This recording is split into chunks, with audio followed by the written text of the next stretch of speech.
We might as well, because right now, Games Media is not doing too well, boys. Games Media is not doing too well. Games Media is set for more layoffs as IGN-owned Eurogamer is cutting its editorial staff. Gamer network brands include Outside Xbox are facing another wave of cuts. Oh boy, that's not looking good, man. Not looking good, boys. The beloved British publication, who the fuck calls Eurogamer beloved? Who calls Euro? We need to stop lying here. The Games Media is set for yet more layoffs after IGN-owned Eurogamer's network site launched a wave of editorial cuts this week. The beloved British publication, which was sold by former owner ReedPop in 2024, along with other gamer network brands, is facing at least its second round of editorial layoffs since joining IGN, according to the VGC. That's understood to include the brand's most experienced editors and its entire 4-person video team, though at least one position will be transferred to IGN, according to people with knowledge of the situation. They are all getting felted, bro. Every single one of them are getting fucking felted. Welcome home!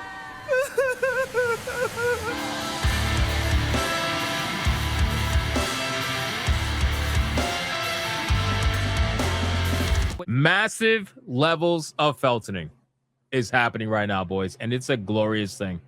It's a glorious thing. Behind the camera cuts have also been made to the popular video channel Outside Xbox. VGC understands and has more than 3.5 million subscribers across its channels and recently wrapped the UK stage tour. Outside Xbox, is that a YouTube channel? Popular brand Outside Xbox. All right, let's look it up. Let's see.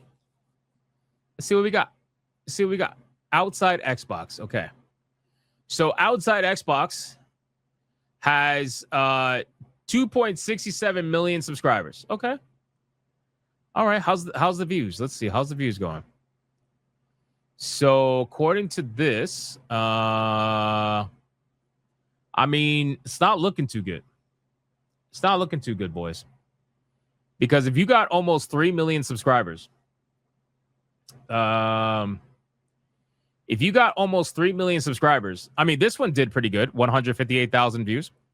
But you got 44,000 views, 69,000 views, 17,000 views, 75, 160, 129, 136, 183, 86, 83. And you're only releasing a video once a week? You're releasing a video once a week at 3 million subscribers and you're getting like 100 some odd thousand views? Yeah. I mean, don't get me wrong, man. I would love to get my videos to have 100 something thousand views, but I also don't have anywhere near 3 million subscribers. So I don't know. That means your average is like 50K views and you're releasing a video once a week. Or actually, lately you started doing once every couple of days. Like 5 days, 6 days. Yeah, I don't know. That's crazy. That's crazy. I never heard of them, but apparently they're beloved and they're super popular. Totally. You have to believe the VGC, guys. You have to believe the VGC. IGN Entertainment, which operates under Ziff Davis, acquired the Gamer Network group of brands and websites for an undisclosed sum in May 2024. That means they overpaid. Gamer Network sites include renowned publications like GameIndustry.biz, Rock Paper Shotgun, VG247, while it shares its Nintendo Life owner Hookshot and Outside Xbox. However, since joining IGN, the Gamer Network brands have faced editorial upheaval due to a mix of layoffs, redeployments, and divestitures. When the deal was announced, it came with several editorial cuts across publications and the closure of board game site Dicebreaker. Shortly after, a voluntary redundancy program initiated by Ziff Davis saw more of the staff leave. Most significantly, virtually the entire GamesIndustry.biz team left the site, though it has since rehired for most roles, while respected tech site Digital Foundry bought out Gamer Network shares and went independent. Notably, last summer, operators quietly rotated editorial staff across brands after Eurogamer's editor-in-chief decided to take on a new role at IGN following the previous EIC who joined in 2023. Virtually the entire VG247 editorial team was moved on to Eurogamer. Well, it looks like it doesn't really matter, boys. It doesn't really matter where you go because at the end of the day, Games Media as as we knew it is dying for a multitude of reasons. I can't even imagine why games media would be dying right now. I really can't, guys. I'm sorry. Like, I know you guys, you want me to hate on them and stuff like that. I get it. But at the end of the day, listen, these websites are doing really important work. Okay. They are writing articles that are hard-hitting journalism. They're telling you about the video games. They're reviewing the video games. They're talking about anything other than the chuds. God knows they're doing amazing fucking...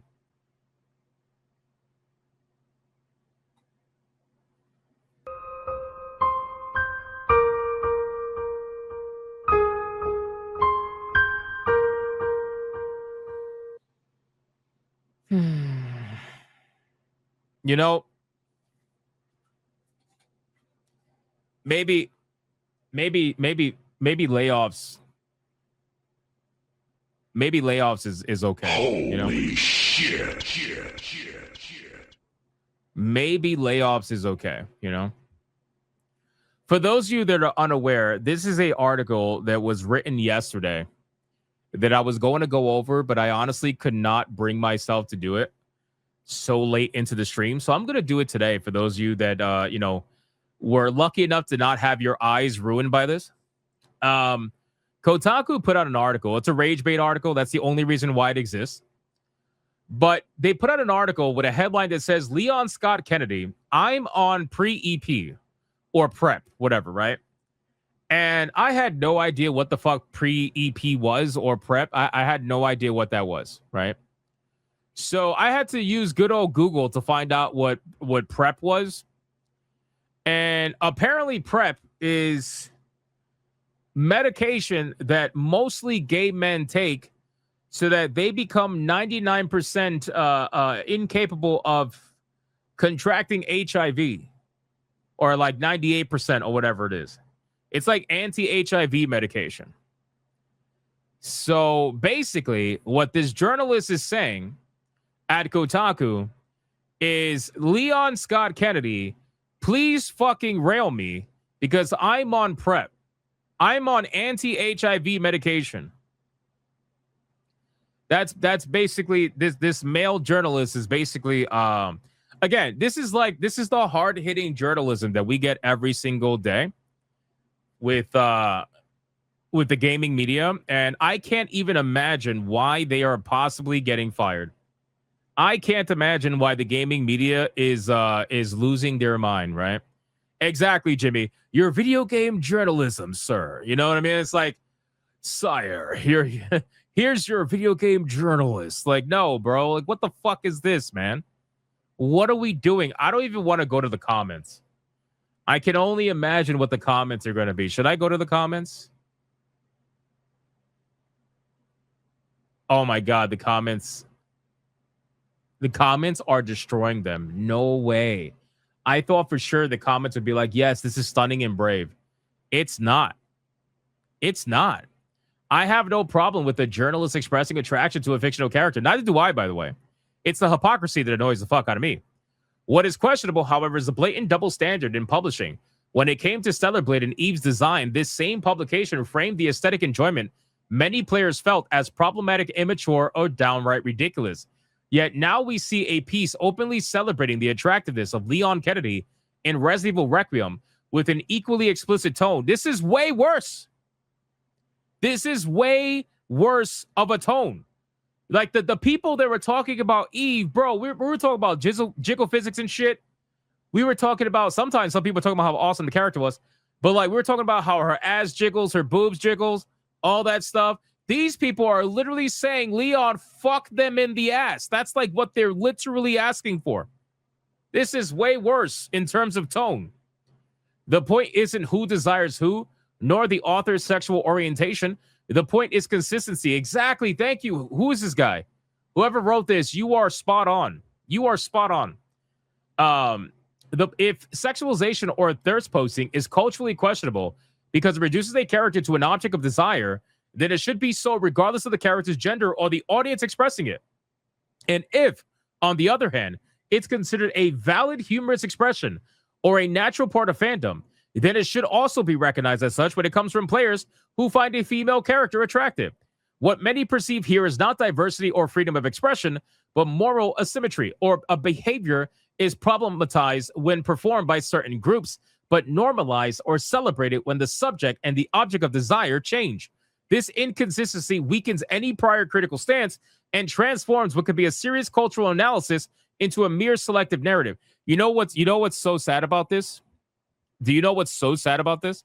What's sad is that this guy is legit too smart for Kotaku. I'm not even kidding. Just based off the way he's talking and the way he's explaining the situation literally perfectly, word for word. The people over at Kotaku, they would read this and would be like, he's a bigot. Like that is literally it. They are incapable of having a actual real conversation like this. And this person, unfortunately, is wasting his well thought out time on people too stupid to understand. That's just, it's really kind of sad. But great job to this guy. This person says, I nearly choked on my lunch today after reading this. Fantastic piece. Worth the near-death experience. This is great. I am in completely agreement with you. However, if this article was written about a female character, the torches and the pitchforks would be out. Ain't it funny how that works? I don't know, dude. People wrote plenty similar things about Lady D when Village came out and things were fine. Yes, because Lady D is considered safe horny. That's why. Lady D is not like your traditional female character. Yes, she has gigantic tits, but she's also like, what, 9 feet fucking tall, bro? Like, we're not talking about normalized gooning here. You know what I mean? We're talking about safe, horny, specialized characters. And these people also love Lady D. I was always comfortably hot for help. Leon in his 30s and 4. I have no idea what that was. Peak Degeneracy Kotaku. Now, what were your thoughts on Eve from Stellar Blade again? Basically. Actually, yeah, I'm curious. Was there some sort of pearl clutching from Kotaku about Stellar Blade? I found their review in a quick Google search, and it doesn't really bring it up. There was, by the way. See, what happens is Kotaku ends up deleting some of their stuff that they have to backtrack on. They end up deleting it in hope that it never comes up in Google search. Maybe I should pick this up on launch. Please put whatever you're using to write this down. Please. Man, there just aren't editors anymore, huh? This headline is a new for sale. Baby shoes never worn. Oh, my God. I'm sobbing. This is beautiful. Bro, again, this is a big problem. Kotaku actually does have an editor, but their editor is an activist, so they really don't care. And it's also an activist that loves this shit, so they really don't care, right? Like, and these particular editors, again, were all for attacking Eve from Stellar Blade, but the moment they could do safe horny, they're all for it. And it's not. I want to be very clear. It's not just Kotaku. It's all of them. Every single one of these mainstream gaming news outlets that are still around that have some people working for them, because some of them have been taken over by AI, which we're going to go over in a second. But whoever's still working at these outlets, they're all like this. Every single one of them. They will immediately goon for something like Hades 2 because they made Hephaestus fat and put him in a wheelchair and made him disabled. So they want to suddenly, like, I don't know, goon over him. But the moment you have Eve from Stellar Blade, well, that's a problem. That's bigotry. That's sexism. That's misogyny. That's somebody who doesn't know what a real woman looks like, right? Like, it's all this nonsense that they put out there. It's all projection. Every single one of them are projecting about it. Because it's either coming from a gay male or it's coming from a male who thinks he's a woman. So neither one of them knows what a woman looks like. So what the fuck? It doesn't matter. In any case, to now go out of that and kind of go into this, I want to show you this, which is pretty damn hilarious. So I don't know if you guys are aware, but apparently there was a article, well, not an article, I'm sorry, a review for Resident Evil 9 that was written by a gaming outlet, and apparently it was AI generated. It was an AI generated review. An AI generated review of Resident Evil Requiem written by a fake iGaming and sports betting analyst briefly hit Metacritic, and the site responsible laid off its real editorial staff only weeks ago. This is happening to all of them, by the way. This is happening to every single one of these websites. We just talked about how Eurogamer is firing the majority of their editor staff or their editorial staff. It's only a matter of time before these reviews start coming out, and they're all AI generated because these websites want to stay alive, but they don't want to pay these people. And I can't blame them for not wanting to pay these people. when they're writing articles talking about how they're on HIV medication and they want to get railed by a certain character. This isn't gaming news, bro. None of this is gaming news whatsoever. And the thing is, I'm totally fine. If you want to do that, that's okay. Have at it. But your hypocrisy, I cannot stand. Your lack of consistency, I cannot stand. That's the only reason why I personally have a problem with it, or anybody else has a problem with it. Otherwise, nobody would give a fuck. But you guys make it a point to make everybody else feel bad for liking real women. But then the moment some crazy shit you write about Leon or some other weird character ends up coming out, you're just like, oh, that's fine. That's perfectly okay. A review of Resident Evil Requiem has been pulled from Metacritic after humans noticed that it was AI generated. UK-based website videogamer.com published a review by author Brian Marigold, who doesn't seem to exist and whose video gamer profile picture carries the file name ChatGPT image. Bro, are you that stupid that you didn't even change the file name? You dumb motherfuckers over there at videogamer.com. Are you that stupid? Oh my God, bro. Imagine trying to pass off a review that is AI generated. You make up an entire journalist and you don't even change the file name of his profile picture? Bro, you all deserve to be fired. Every single one of you deserves to be fired. You're fucking stupid. Like, how stupid? It would have been funnier, bro. It would have been funnier if they would have renamed it, the file name, to like totally real human.jpg or something stupid like that. Or totally real human.png. Like, that would have been great. They should have did something like that, but whatever. Anyway, it's fine. It's fine. That's just dumb, you idiot, bro. Anyway, so that's relevant because since August 2025, Video Gamer has been owned by Clickout Media, who earlier this month laid off the site's editorial staff in a reported pivot to AI content. Video Gamer is nowadays all about video and casino games, with articles like Best Crypto Casinos in Malaysia for 2026 and a whole section dedicated to betting. I know that you guys are not being judgmental to them talking about crypto and casinos when you have your friends over at Kotaku talking about being on HIV medication and wanting to get railed in the ass by a male character as a male journalist, okay? Like, I know you're not being fucking judgmental to the people who are doing crypto casinos. Like, let's be real here. You guys aren't exactly putting out amazing shit either. But anyway, so that's pretty fucking funny.